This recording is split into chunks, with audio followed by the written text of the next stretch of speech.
Hello, TY mates. Welcome to another TYM time. It's already May and it's still very much summer. Ramdam na ramdam natin ang tirik ng araw.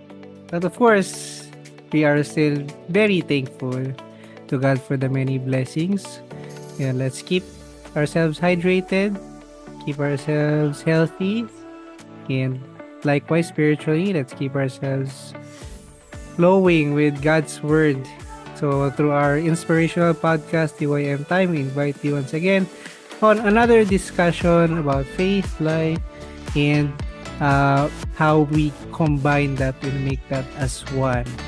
Okay, and yung topic natin today will be very much about that as well.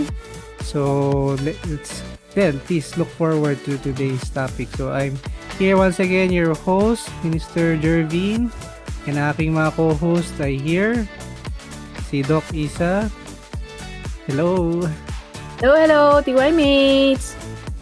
Yes, thank you for Doc Isa, always available para sa ating podcast. And ito na, baka pwede na natin siya gawing official na regular TY mate natin, si Ru. Hello. Hello, hi everyone. Hi TY mates. Yes, hello po ulit sa ating mga TY mates. So, this is already, wow, congratulations. Tama ba? Episode 10. Kung tama yung bilang ko, episode 10 na today. Tama, yan na. Yes. Yay! Wow! So, it's a milestone, I believe, for us. So, hopefully, our sessions are helping you in your faith. Magkaroon kayo ng good reflections about your life and about God's Word. Okay, so for today's episode, simulan ko muna with the title.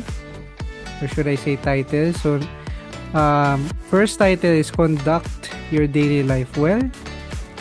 And second is It's Easy If You Take Action After Making Yourself, the Environment, and Your Faith. So again, it's easy if you take action after making yourself, the environment, and your faith. So before we get on to our usual discussion, syempre, ang ating nakagawian, warm up for everyone. Question for all. Yan. Question for all. Can you share a time when you felt that you were doing well or felt content, but then God showed you a way that was so much better? So again, can you share a time when you felt you were doing well or felt content, but then God showed you a way that was so much better? So, unahin ko na kasi yung insights actually ay itong write-up ay ako po ang ang may akda. So, yung inspiration actually sa question kasi real life story, I recently discovered a way going to work na mas convenient, slightly less traffic. Traffic pa din lahat, pero slightly less traffic and then mas comfortable lang going. Less walking and yun nga, mas convenient ng konti. Pero not hindi nag-increase yung price, no? So same lang. Yun, way of commute going to work. So ayun, so parang nasanay na ako sa yung old way and I've been going that for like years na. And then recent ko lang na-discover. So na-realize ko, wow, there's still better ways pala. Pero yung answer ko dito is yung mas deeper na story, I think. Uh, Yan. Although I am a church minister, I am much like lahat ngayon sa aming church, we are working leaders. No? So may working moms and working students. We are working church leaders as well. So yun yung aming, sa aming mga pride. No? So even though of course we're doing church work, we want to also do well in our workplaces. So nag-work din ako sa isang BPO company and I was in this team for about 4 years. So parang alam mo yun, sanay na sanay ka na sa work and alam na alam mo na yung dapat mong gawin. Um, you are very much familiar with all the systems, yung mga tasks and everything. So, I felt very content. And then suddenly may opportunity that came up to join a new team, like a pioneering team. And it was offered sa buong team namin. So, each one of us were asked who wants to fill in the position. Isa lang yung pwede, no? And yung initial reaction ko was, I don't need to go, I don't need to go there. Parang okay naman ako. So, I actually dismissed yung question, hindi ko masyado pinag-isipan. And then while going home that very day, I had to run an errand and I had to go to the mall. And then when I was inside the mall, I saw the sun, yung very bright sun. I forgot anong tawag sa phenomena na yun. Yung parang ang laki talaga ng sun. And then kitang-kita talaga siya from the sky. So some people were even taking pictures from inside the mall. So ako din kumuha ako ng picture. But then syempre dahil through the glass, parang it didn't feel as ideal as I wanted, no?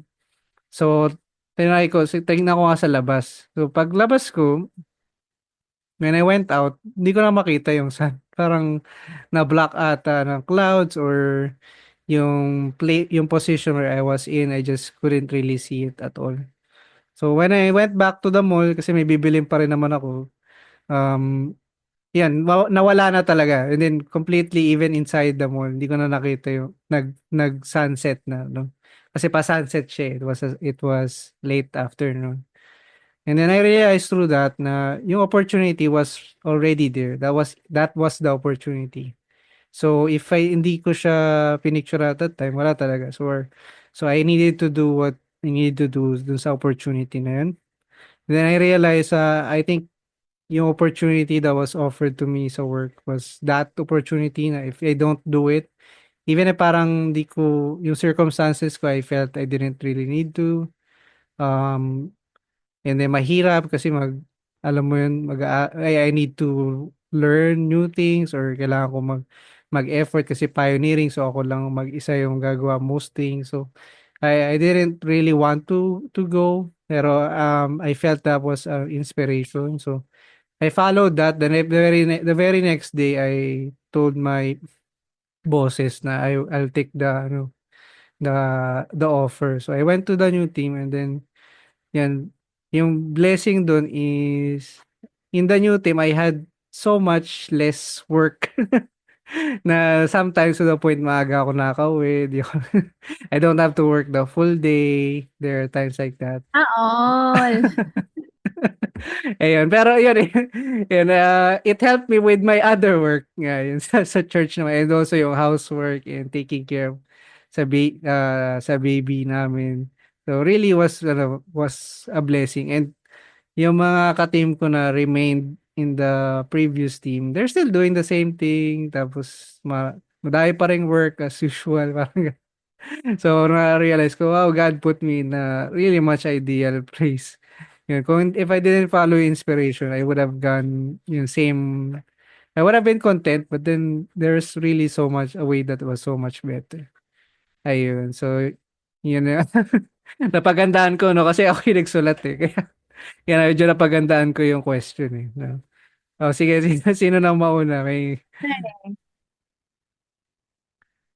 Si Ru or si Doc? Ano, Ru? Ikaw ba? Okay, sige. Ako naman, recent this week. So, like I mentioned last time, we are doing a prayer condition 4:30 a.m. every single day, including Sunday. So, there are times na minsan ako lang or parang same people lang yun nandun sa call. So, what I do is that I take even if another person is assigned that day, I do the prayer. And then, after parang few days, after a 1 week, people were saying to me, "You should ask someone else to do it." Akala ko I'm doing well na, okay, I'm keeping the condition and, it's being done.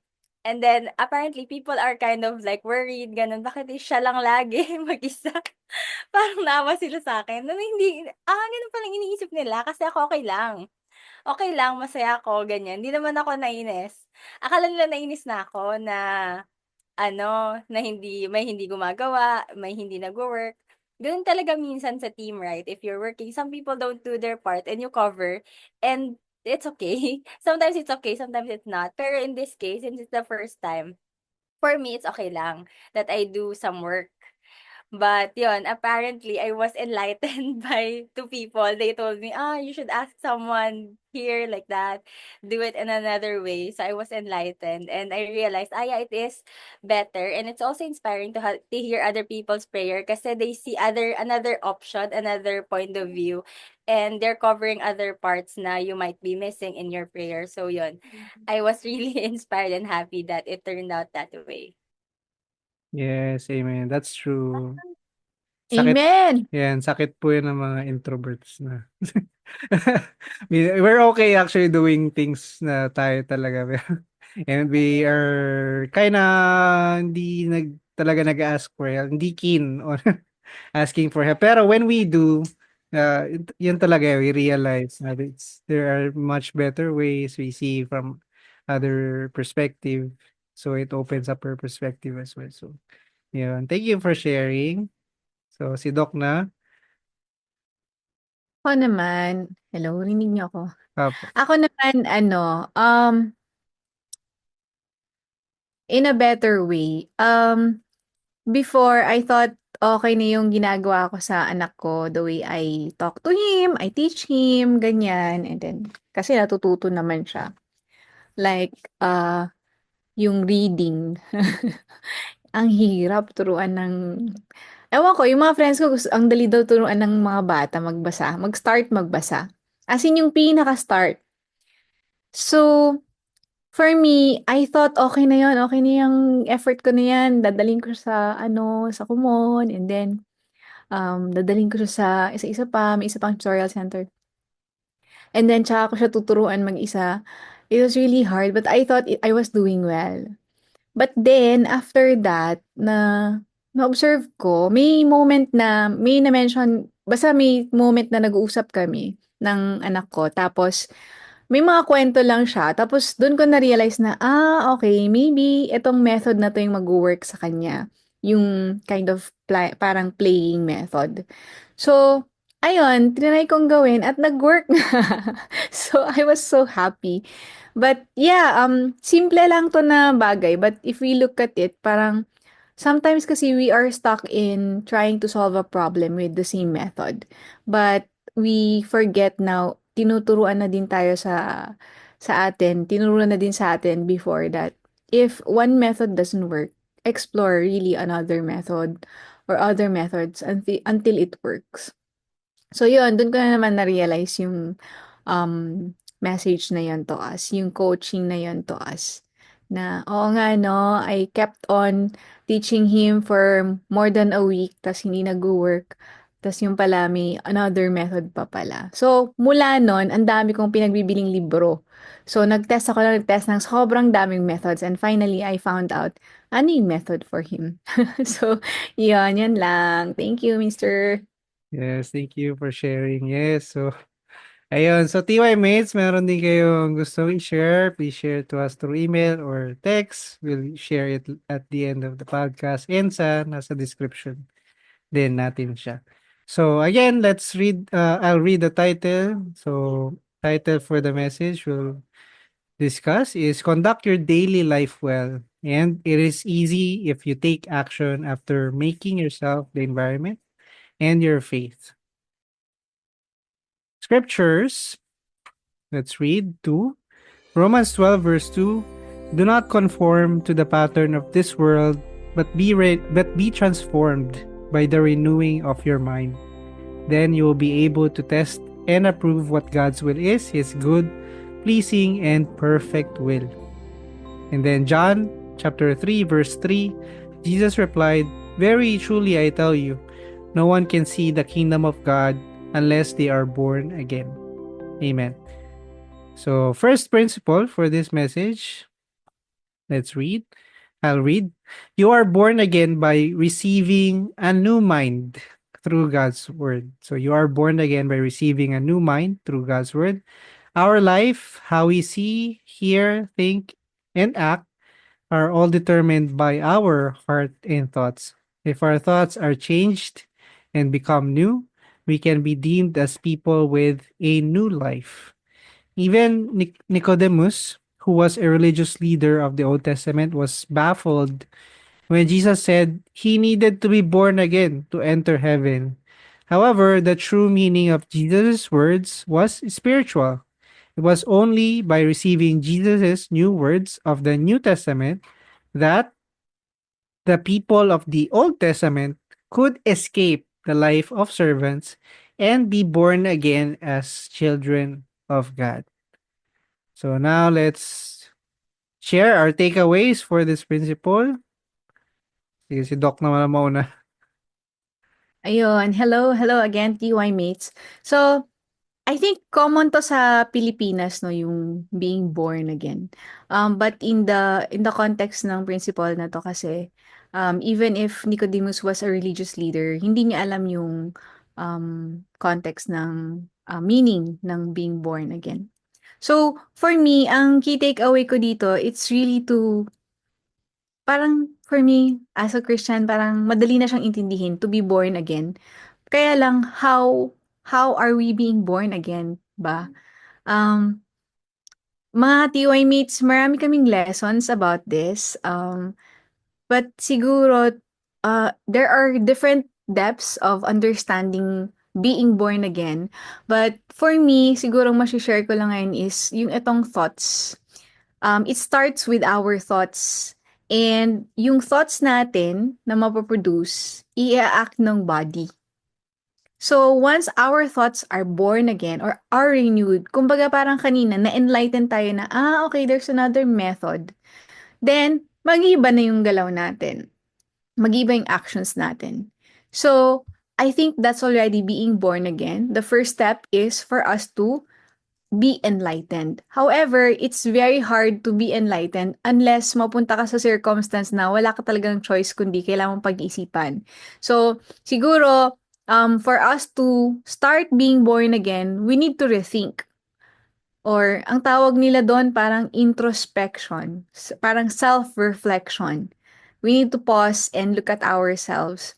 Then, hindi naman talagang, pwede namang hindi really analyzing na deeply na sobrang serious. But, alam mo yun, may time ka lang na anong Tagalog doon, maglinay-linay sa mga bagay-bagay. And then, the way we see things, the way we look at things, even this coming Monday, di ba, election time. So, how are we choosing, I mean, as a person, as an individual? So, we can start reflecting on it as well. And how are we doing things sa life natin? Total, may break day din, di ba? How are we doing things in our daily life? Am I really doing well? These kinds of questions will start curiosity sa mind natin. And then, once that spark comes, then the thoughts will start moving. And that's the time that we have to put in more information or study or learn or pray so that we can receive something new sa thoughts natin. So, yun for me, Mr. Jervin. That's also my aim, no? To really find something new to reflect on this coming, weekends. I mean, weekend na pala ngayon. This weekends and the Monday na parang break. Yan. Thank you. Yes, amen. So, yun. So, actually, yung sa akin, takeaway ko is connected as well with that.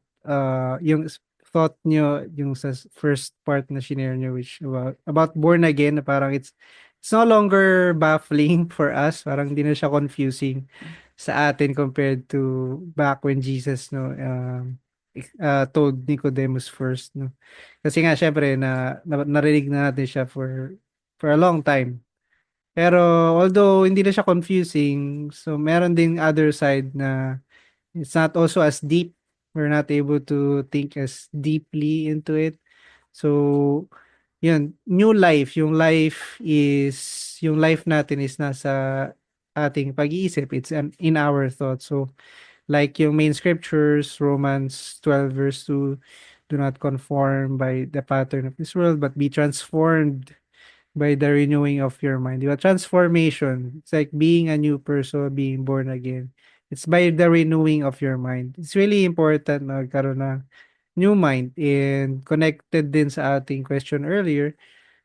It's also important talaga magkaroon ng perspective na yung even though we're satisfied maybe with our current mindset, mentality, kung ano yung alam na natin right now, pero there might be something so much better, yung better thoughts that God wants us to have.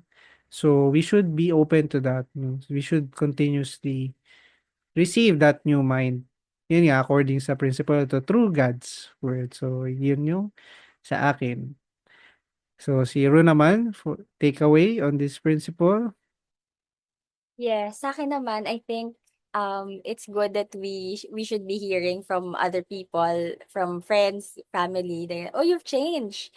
You have improved," or, yeah, when I get that, um, when I get that, especially before, masungit kasi ako before. Ngayon, 'pag kinakausap nila ako, I think, um, nale-lessen na. So, I'm really happy that, they are seeing me in a new way. And also nga, like kay Nicodemus then before, I believe it's like the first time siguro that he has heard being born again. That's why his response was like, "Huh? Like literally, I'm gonna be in the womb of my mother and then born again." It's like that mind-blowing to him. Two words na born again. Huh? It's that much, even if Nicodemus is already a very educated person and a very religious person, but he had these thoughts. But for us, it's normalized in a good way that we know, but also we should also like not lose the value of these words. That it's not normal that you're saying na you're a new person, you're being born again. And I'm reminded naman of another verse in Second Corinthians 5:17, saying that if anyone is in Christ, the new creation has come. The old has gone, the new is here. So it's a very connected to these words na if you are born again, if you really know God and Christ, and you take action on their words and you listen well, you become a new person step by step, one by one. So I really love this Bible verse, and also this time that we are really receiving God's word and we are taking action according to God's will. Amen. Thank you for sharing that takeaway. Yeah, so and also for that scripture, very relevant na scripture for our topic as well. Now, next principle, faith and daily life are not separate. So faith and daily life are not separate. Things that are made as a pair do not work when separated. As we have been created by God to love Him and live together with Him, just as we must not separate from Him in order to live, our daily life and faith should not be separate for it to work. Our faith should not drag down our daily life, and our daily life should not drag down our faith either. We must check where the gaps are in between and gain balance by learning how they should go hand in hand, and in doing so, elevate both sides. And so again, faith and daily life are not separate. They should work, they should go hand in hand to elevate both. Yun yung principle natin here. So, mauna naman si Ru, no? Yeah. So for me, since I'm new at work, I really like parang establishing that I have faith. Ganon. Like, even if I don't speak, people already ask, "Oh, are you going to church?" Ganyan. So I really like that, that you're already putting your boundaries, so to speak, that you're not gonna ask you to drink. Mostly ganon kasi yung, lalo in Makati area, they're gonna ask you to drink. That's just part of the job, right? So I like that having that aspect of my life feel covered and people knowing about faith, and also because of that they ask you deep things like why do you believe in God if ganito yung country natin, ganon, like um, and it's becoming like part of the daily conversation. And also not forgetting to do well at work. Because you are Christian, it doesn't mean that you're lazy, like you're just, I don't know, doing faith work. Obviously, you're not doing that. The time of work is really the time of work and working well. And in my case, since I'm just beginning, I'm still learning pa, and um But the things that I present, I already present as much as I can. I do well the things that I can do. I think I'm on my sixth week, parang 6 weeks, 5 weeks. So may na-present naman ako. So very happy na okay naman sila so far. I think that's very fast kasi parang last work ko, parang 3 months pa ako before may present agad. So ayun, I'm happy that the timeline is shorter. So hopefully it's a good what's that? Like reputation that I'm building, that I want to do things on time or even before that timeline, and as clean as possible. Ayun. Thank you. Congrats! Yes. Yes, congrats. And thank you for sharing. I'm sure a lot of our TY mates who are working can relate, no? Our TY mates who has faith and working can definitely relate. So, Doc, how about you? Ako siguro yung mention ko, personally dito ko pinakaunang curious. I heard this long time ago, even before I became really devoted na um, believer of God. I heard this many times, like, should be one, parang ganon. Um, but to be honest, sa aminin ko, it is one of the things that was so hard for me to understand. How can you unite faith and daily life together? Kasi in fact, um, makikita mo talaga like, meron tayong vice na mga humans in general. We have our own vice na when when we have faith, we expect, uh, or siguro misconception, hindi siya vice. When we have faith, we expect that things will always go well. And so, when we have faith, kind of in-expect natin madali na lang yung buhay, ganyan. Kasi nga, ganun yung tinuturo, di ba, sa atin when we were younger, when you believe in God, things will just be better, or things will be ideal. Pero hindi naturo sa atin yung mga difficulties along the way, that even if you believe in God, you still go through sufferings. So, um, ang layo na, no? But faith and daily life, ang point ko is, I've seen a lot of people question their faith when they go through struggles. But I've also seen people na tumalikod din sa faith nila when they received a lot of blessings. Some people, when they go through sufferings, they question God. Naniniwala naman ako kay God. Bakit ganito? Right? Some people, when they receive blessings, nagugulat sila, uy, ang ganda pala dito sa world. And then, I also remembered, one friend told me, nag-warning siya sa akin nung nag-Bible study ako, sabi niya, you know what, when you start doing that, you're actually going against the world. Parang ganon yung sabi niya sa akin. It's like, talaga, parang, so hindi ko pa nadadigest. So, it's like, it's opposing each other. Kumbaga, parang ganon. Parang life is away from, naturally, talagang it will oppose faith. What you enjoy in life, parang hindi siya nagsuswak sa faith. 'Di ba? Parang ganon yung idea, yung dating sa akin. So, I also went through some circumstances that made me experience itong concept na to. So, my prayer from that time on, I really prayed na, God, whatever happens, please help me not to be derailed, or ano tawag doon, ma-misalign sa center ko ng faith.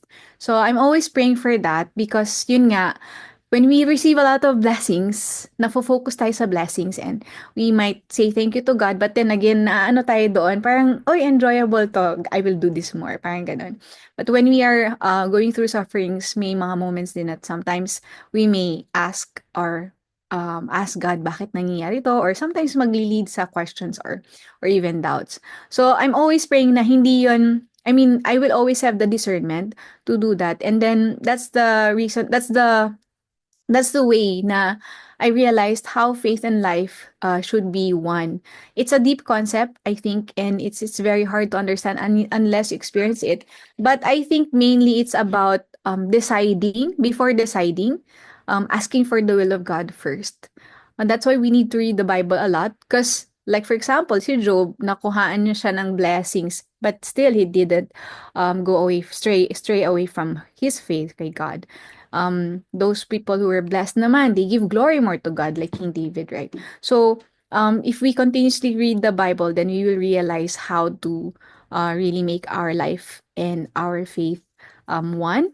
Then, siguro for me na lang is through that, through after learning, we get to see na, okay, nag-work si God dito sa work ko, sa job ko. God worked through that person or through my boss or through this, ganyan. So, yun yung for me, when we understand this, it will be easier to see how God is working sa life natin, even in our daily life, at work, at school, or in church when we are practicing our faith. So yun, thank you. TY, thank you for sharing. Yes, definitely agree on that. We have yung vice na yun. Na when, especially believers, because we believe in God, everything will go well even if we don't really do as much. Meron tayong ganong tendency to think. And then what happens is that when we look at people who don't believe in God and they were doing well compared to us, or especially at times na hindi nag-work out yung sa atin, so we kind of question, is it really, parang faith ba is something na, I think faith is something that drags down my daily life or my success. So nagkakaroon na yung ganong thoughts because of yung ganong misconception or wrong thoughts on the matter. Pero we've been taught really well about, yeah, it's about your actions. Siyempre, your actions determine how much success you have. So, ano yung sense or yung value in believing in God?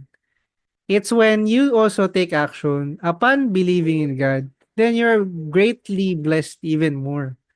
Diba? Kasi if people, even without believing in God, can really do well or be successful by taking action, kasi hindi sila nag-rely on anything. So, yung tendency nila is to think, I have to really work hard.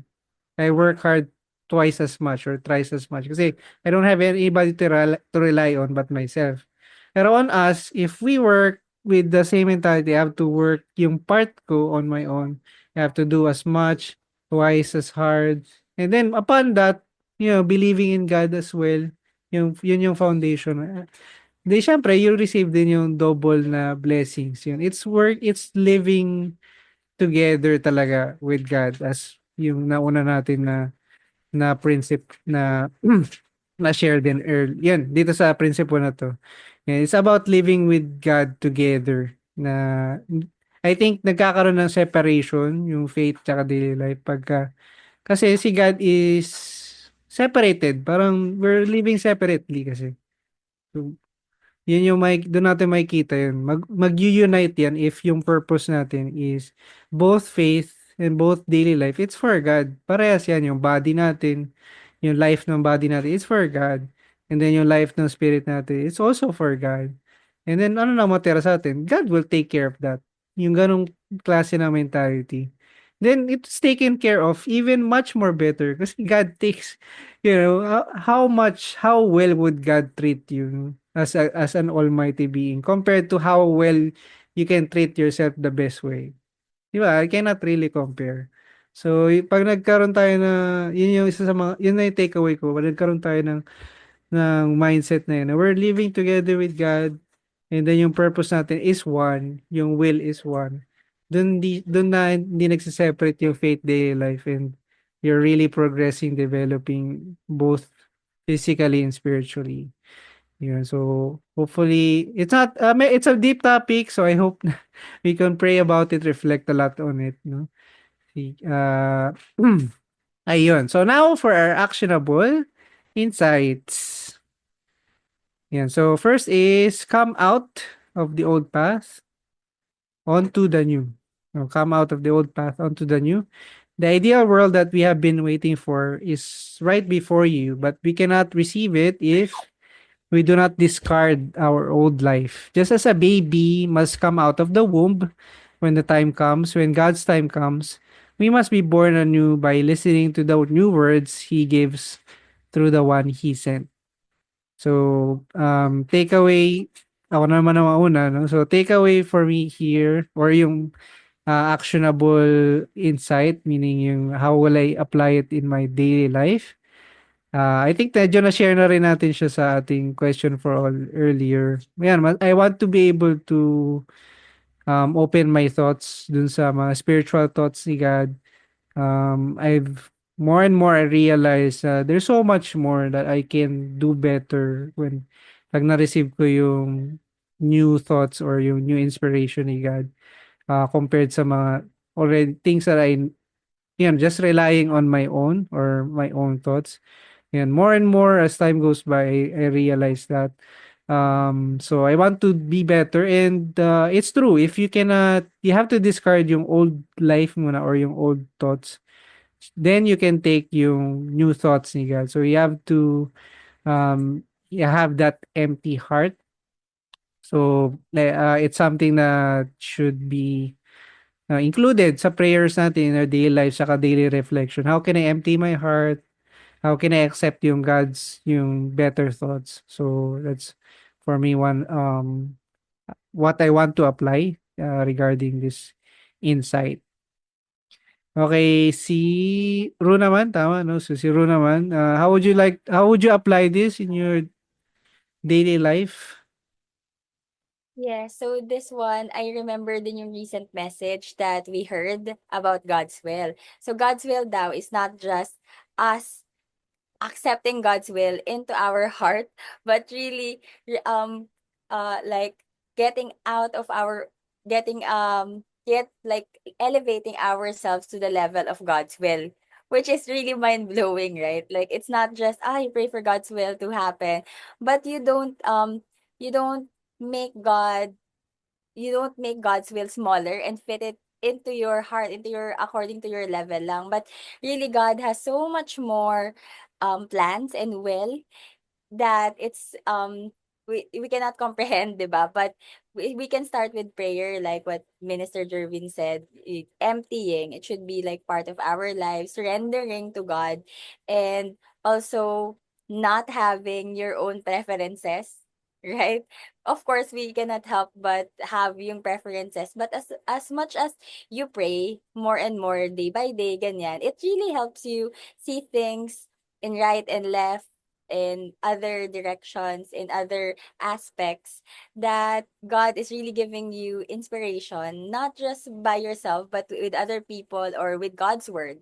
That's why it's important to read the Bible and listen to the sermon and go to church because you're really being elevated to the level, not just within your physical thoughts, but becoming more spiritual and realizing na God has a greater will not just for myself but for the world and for my country even. Yes, and I'd like to also add on that idea, naisip ko lang bigla, yung about sa emptying nga. Yes, when we receive or realize yung God's will, isang na-realize ko in my life na important part of emptying your heart, of course, praying is there, uh, yung obedience. Kasi when God's will is given or presented to us, it's not always presented na parang it's much greater. Actually, na-realize pa lang it's much greater when you finally obey o pa nag-follow ka na doon mo na-realize, oh, it's so much greater. Pero initially, you would see it, is this really God's will? There are many instances like that. So, I realized na napaka-important talaga ng obedience. So, basta we realize it is God's will, we have to really follow as well. No, even if it might be hard or even if may seem na it's not according to our liking. So, yun, inad ko lang din doon. So, si Doc naman, Yun, amen to your to your insights ni Ru and Minister Jervin.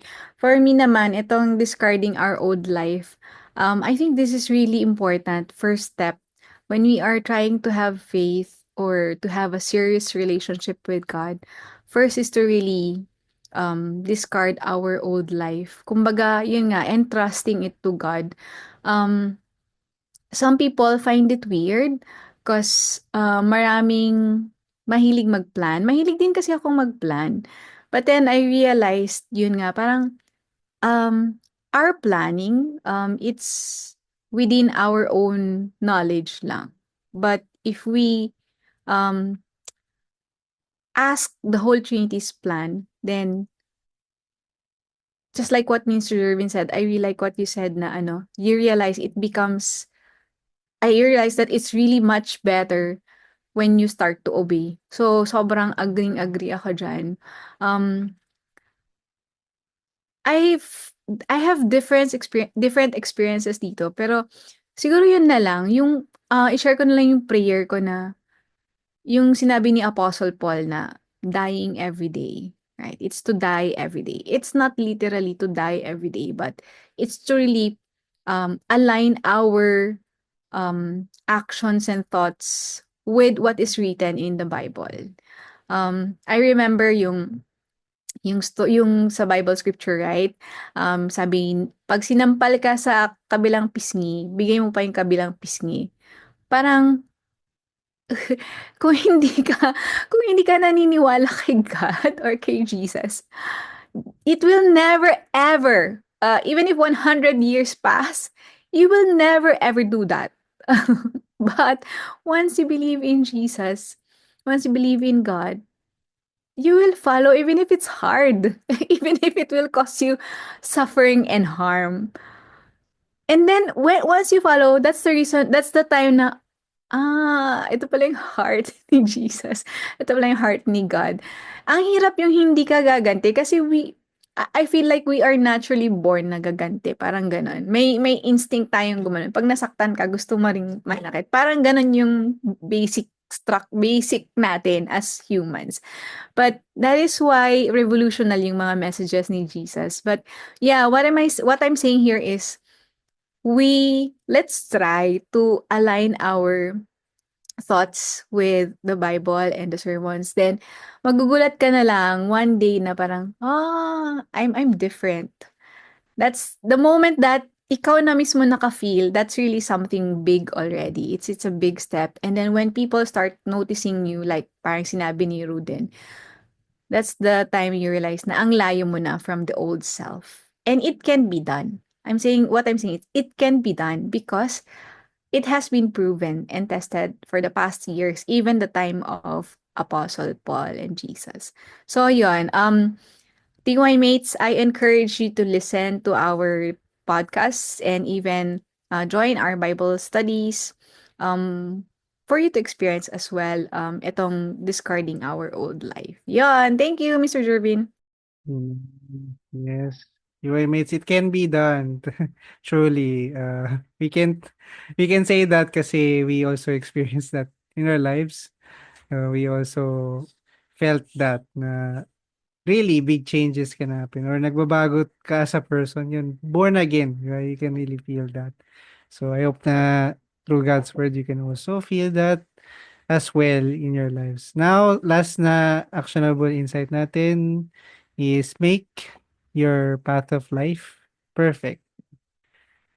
The new path of life with God is a path we must go to the end. So we must make it perfect. If we stagnate, do not develop, and do not make corrections on the path, even though it is God's will, we will be uncomfortable and eventually stop believing along the way. That is why we must continually develop the path of life that each of us is walking.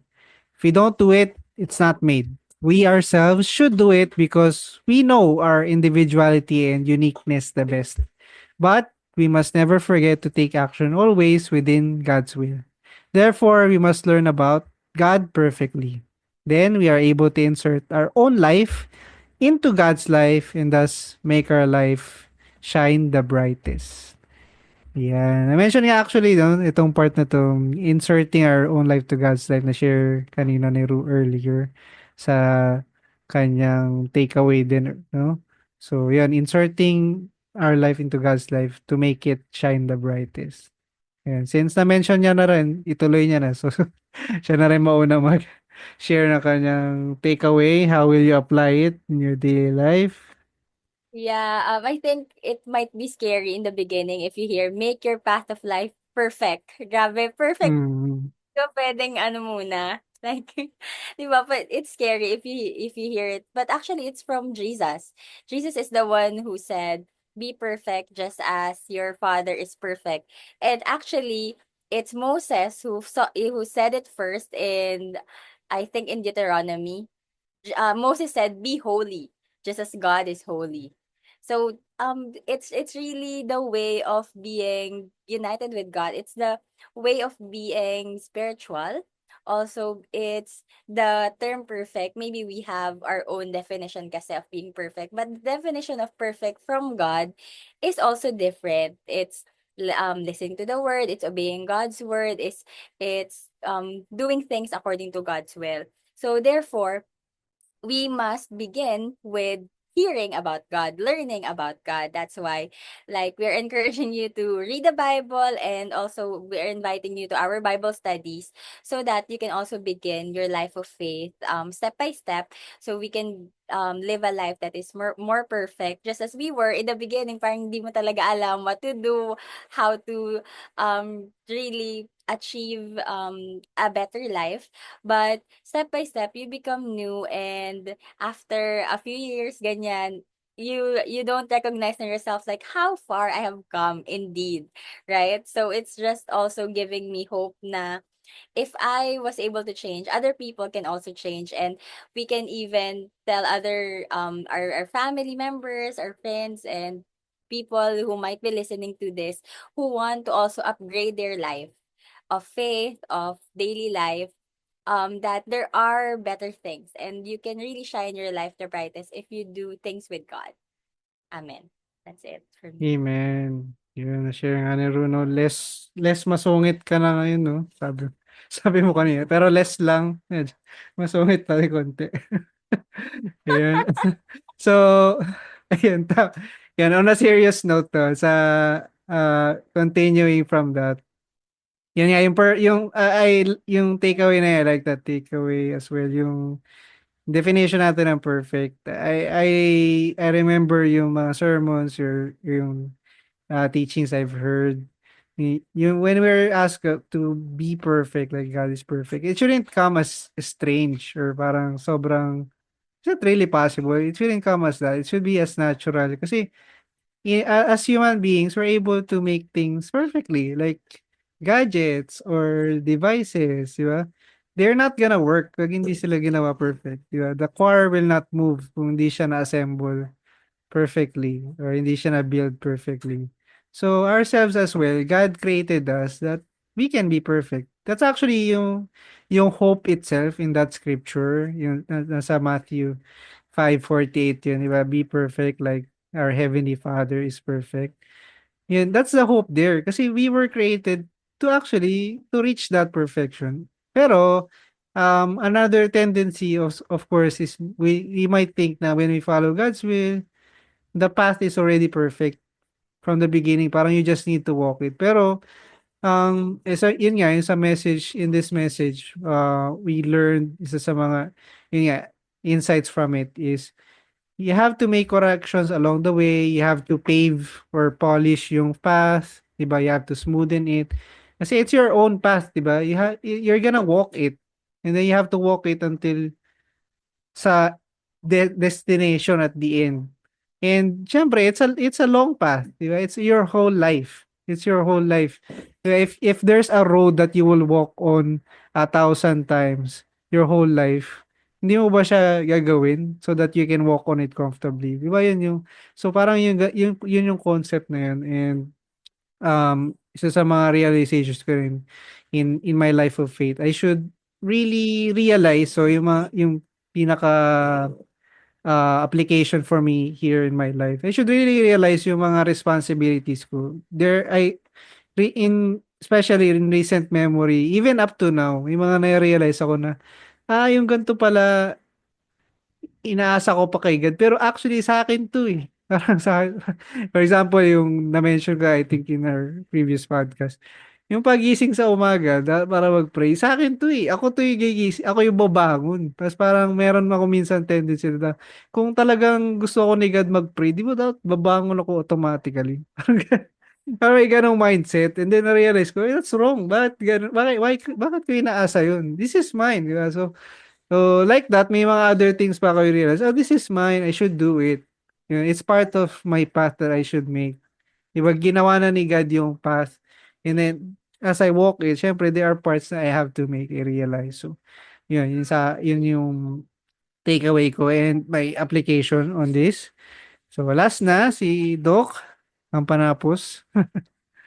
And so, siguro to add that din, since Mr. Jervin is in the concept of path, so God's will is our main path. Um, pero yung papunta natin doon, what we realize is that it's not always um, uh, uh, yung parang smooth ride, 'di ba? Meron tayong ups and downs. So in this takeaway, I mean actionable insight, 'di ba? Nasabi dito that if we stagnate, don't develop and do not make corrections on the path, even though it is God's will, we will be uncomfortable and eventually stop believing along the way. So siguro yung isa na lang na i-highlight ko is we will be uncomfortable and we will stop believing along the way if we don't do it. So even if we're doing well now, if we feel so high of ourselves, that's the moment na you become comfortable na, okay, I can do this pala, ganyan. It becomes, masishift ng konti. All those shifts happen step by step eh. Hindi siya biglaan na, I don't believe na in God. Hindi ganun eh. Hindi siya, hindi yung bigla ka lang magtatanong na, bakit pala ako naniwala kay God, 'di ba? It happens step by step. In the same way, building faith also happens step by step. So we have to always remind ourselves that it's not us. It's not us alone doing things, but it's really together with God. We need to correct ourselves and continuously develop ourselves. Even entrepreneurs, business people, ito yung principle nila, repetitions, doing it repeatedly, testing. Even scientists like me, we keep testing things, we keep testing models. And if it doesn't work, repeat or make changes. Syempre, make changes talaga. Hanapin yung change. In the same way, when we are living the life of faith, it's not always smooth. So, kung merong rough road, merong drought of faith, then figure it out. Let's figure it out why it's happening, ano kaya yung pwedeng solution, by praying and by listening to the words. Kung nahirapan tayo, nagkaroon tayo ng drought, tapos hindi pa tayo nakinig ng words, di ba? Di mas lalong lalayo na tayo. In fact, our mentor shared, our senior pastor shared, most people pag nalulungkot sila, nakikinig pa sila ng malulungkot na songs. So, mas nagiging malungkot sila, 'di ba? So, nung narinig ko 'yun, oo nga 'no, gano'n din ako, eh. 'Pag malungkot ako, naghahanap ako ng songs na malulungkot before 'no, sa mga YouTube natin or mga radyo-radyo. 'Di ba yung mga emotional, sentimental songs yung hinahanap natin? So, mas naiiyak ka lalo. But what do we do when we're at that moment? Of course, we need to acknowledge yung emotions na 'yon at that time. Then start thinking, start checking how can we go back up again, right? But if it's hard, then wisdom is to ask help from other people. So, because if we don't do corrections and we let our thoughts flow there, kung saan yung natural or nature natin, instinct nature ng human beings, then eventually, talaga, we will eventually stop believing along the way. So, yun, for me, there are a lot of insights na naisip ko dito, but siguro yun na lang. And then, my action, I may take away and my, how to apply it in my day-to-day. Yun, gusto ko talaga mag-isip-isip at mag-aral ng words. I really want to study the words. So, every week, every Sunday, we have our sermons. I really want to keep digesting it. And, kasi through that lang magiging mirror natin yun eh. Doon natin nakikita, the word becomes our mirror. Doon natin nakikita na may pimple pala ako dito or merong kumalat na eyeliner, ganyan. So, I can correct that eyeliner, right? So, for me, that's my day-to-day plan. I really don't wanna miss any message every day. So, yun. Thank you. Amen. Yes, and yan, TY mates, pagka nalungkot kayo, huwag kayo alam ng sad songs. Makinig na lang kayo, no? Makinig kayo ng ating podcast. Then, and let's continue to study the word together, no? Yeah. So now we're up to we're on our last segment. Ito na yung question. How can your TY mates help you this week? Sige, mauna na uli ako. Prayers, of course. I think something for all of us to pray for as well. Na-mention na rin ni Doc na there's an upcoming election. Although, I think I can post yung episode by the time. Pero I believe we're praying for it, so let's pray for that. Pero sa akin personally, health as well. Yun nga, there are many works to be done in personal life and of course for God. So, I pray to be healthy. Not just me, but lahat tayo na workers. No, workers for God in our workers for our own household, syempre in our company. So let's pray for each other. And health din specifically siguro parang lately parang napadalas yung mga stiff neck tsaka stiff shoulder. Parang kinukulang na yung sa lompas, mga ganong problems na mga So, hindi kulang sa exercise kasi kailangan ng magandang blood circulation daw.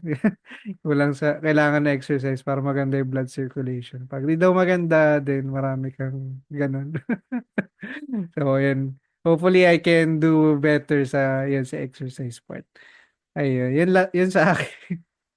Sige, sino mauna? Kailangan ng tulong. Si Ru? Nauna Okay. ko. Ay, Si Joke. Doc, sige. si Doc. Sige, si Doc. Okay. Si Sa Ru.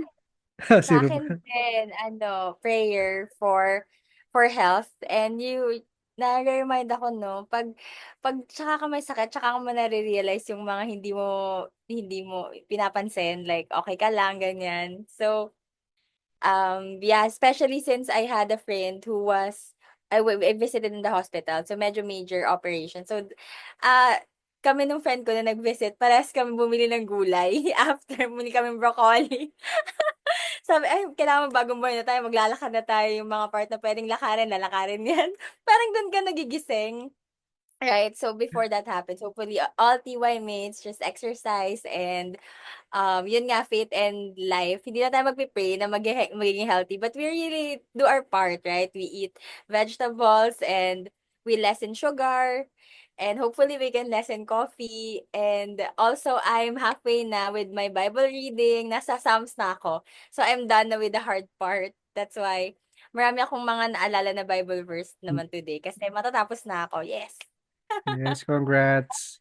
And yes, TY mates, let's exercise nga. You can actually listen to the podcast, no, while exercise. Yes. Okay, Doc, kayo naman.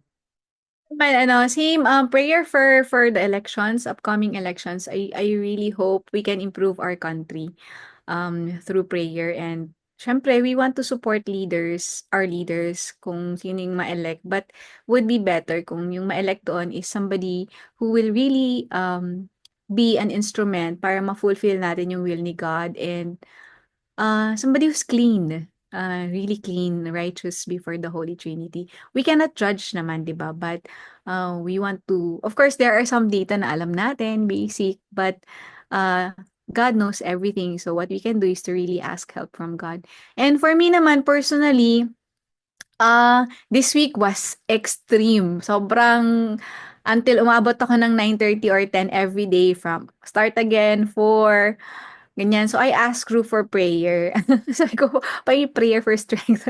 So, yeah, but I think after this, what I really am hoping for is I really have that heart to bring more people to God at the moment. Parang gigil ako, ganon. I really want. But because I have limitations sa feet ko, I'm really thinking about it as well. And sana tong podcast natin maging okay. It will reach more people, not because of fame or whatever, but really want to just share the gospel. So please pray with me to do better as well for in sharing the gospel and really finding the people who love God and whom God loves. Ayan, thank you mga TY mates. Yes, TY mates. Amen. And yes, you can share yung podcast nito to your friends, people you love, who you think would be inspired with our topics and discussion. And as we always mention, we're now at the end na ng ating episode.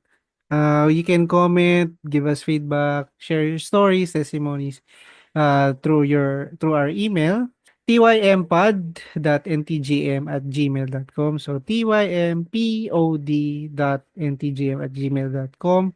And you can also text kung yun na mas convenient sa inyo sa number 0921-456-5661. It's also in the description. And for those of you di nyo pa alam, meron po actually tayo YouTube channel. Search nyo lang po yung TYM space time, TYM time, and it should appear sa top ng search results with our logo ng TYM time, no? So, you can, if mas madali sa inyo yung YouTube, yan, you can actually listen to us in YouTube. Yun, so I think that's it for our episodes. Thank you, TYMates hosts. Thank you sa mga listeners, and see you again next time. Thank you po. See you. Thank you, and bye-bye.